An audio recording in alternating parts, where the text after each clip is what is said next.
Welcome back. Last time you heard about federal and state sources of aid for students. I've switched over to a PowerPoint presentation for this part of the lecture so you can better visualize and I think better understand what we're talking about.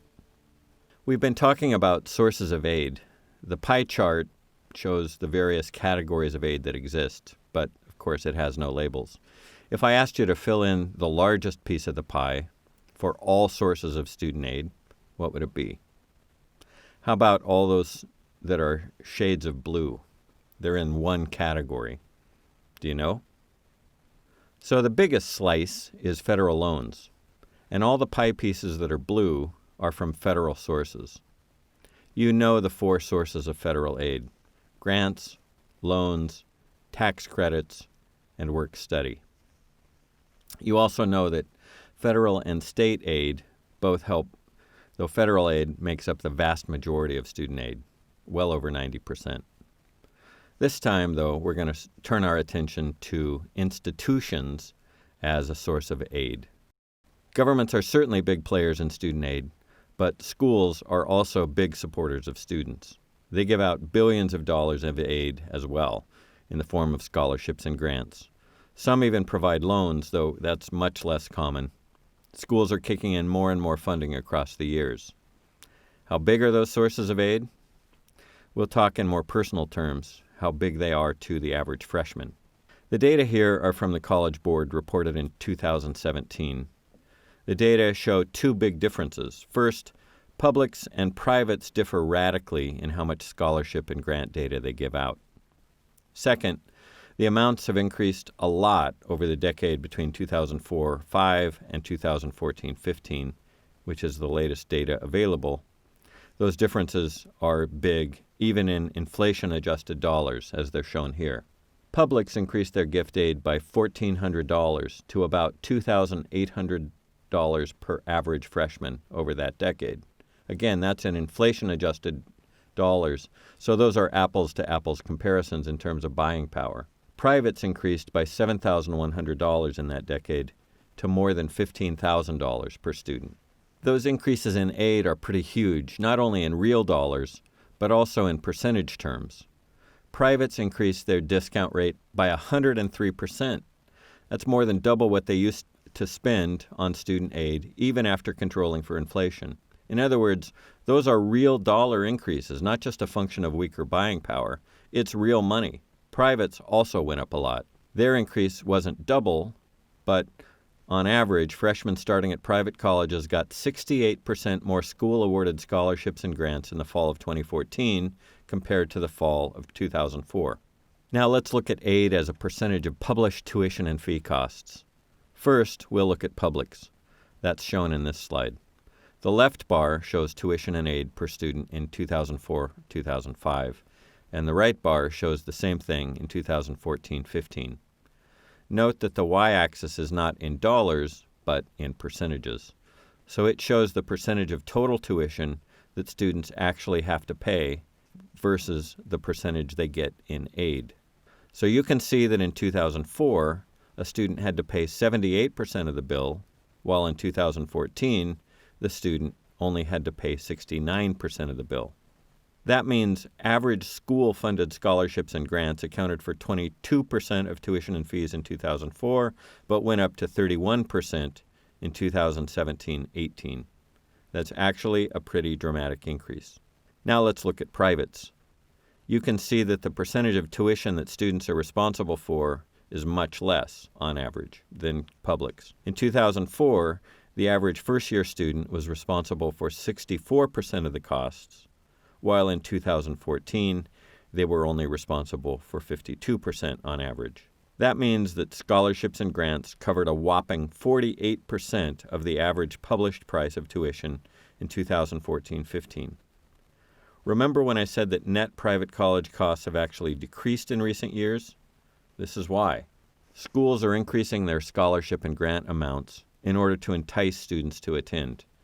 Note that the way this was calculated is reasonable, but the calculations are based on the assumption that a given first-year student received an average institutional aid package while attending an average institution.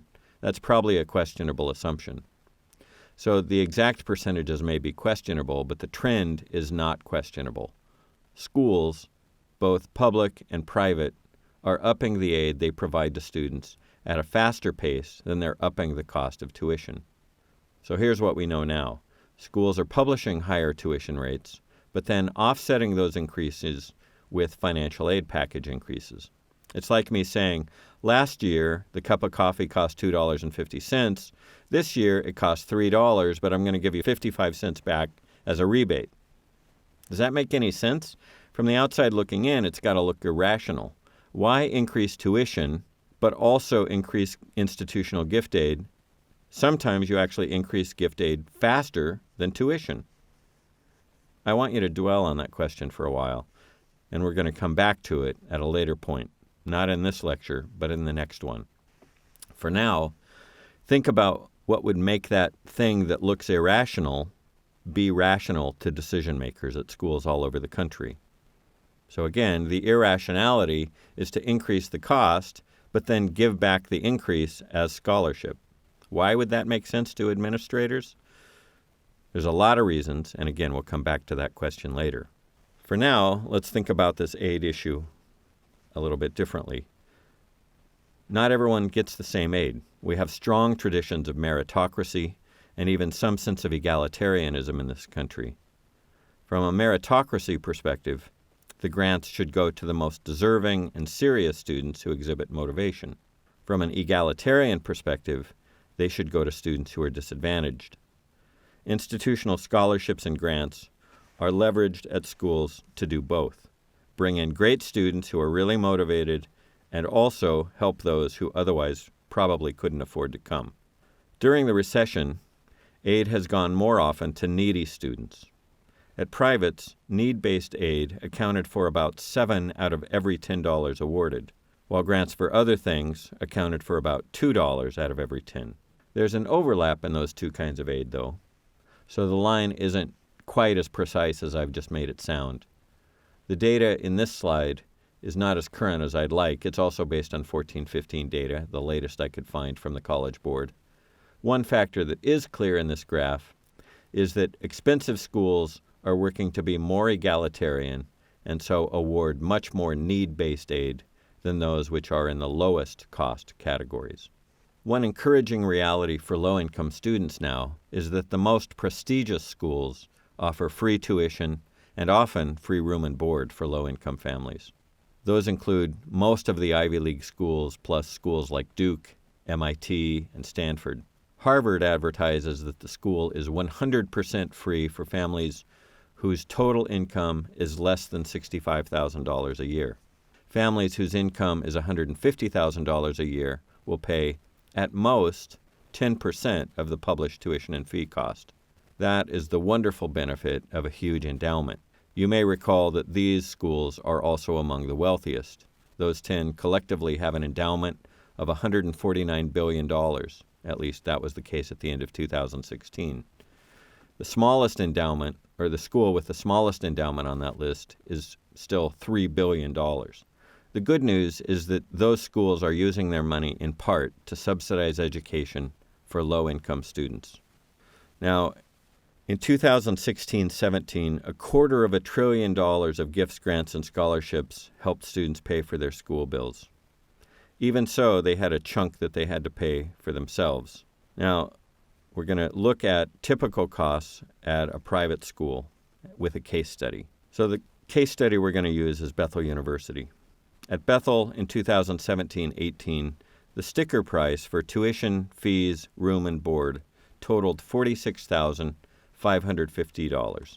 We're going to talk specifically about the College of Arts and Sciences. So we're talking about traditional undergraduate education at Bethel, and we're talking about how does a traditional undergraduate pay the sticker price of $46,550. The pie chart shows the various categories of aid. Note a few things here. First, the costs don't include books or travel.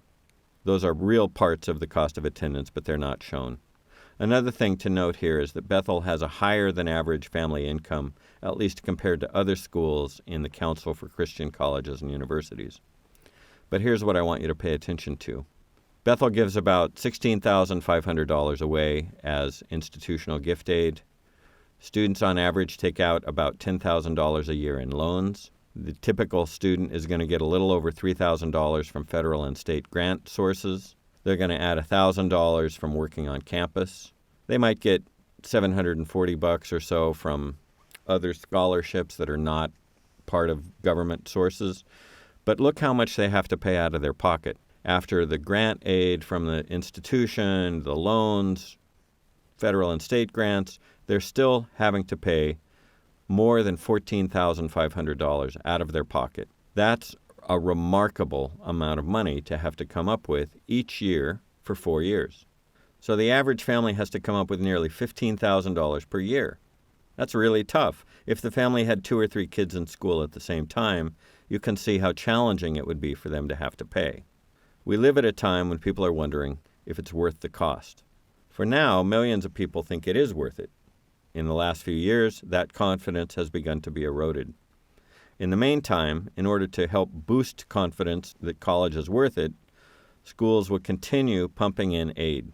We're going to continue to count on the government to support, and we'll trust that society is comfortable with students whose loan debt is well beyond $1 trillion total for this country.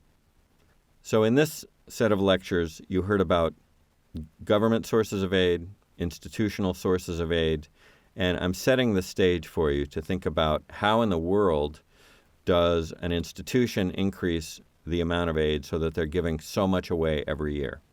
And that'll be what we focus on in the next set of lectures.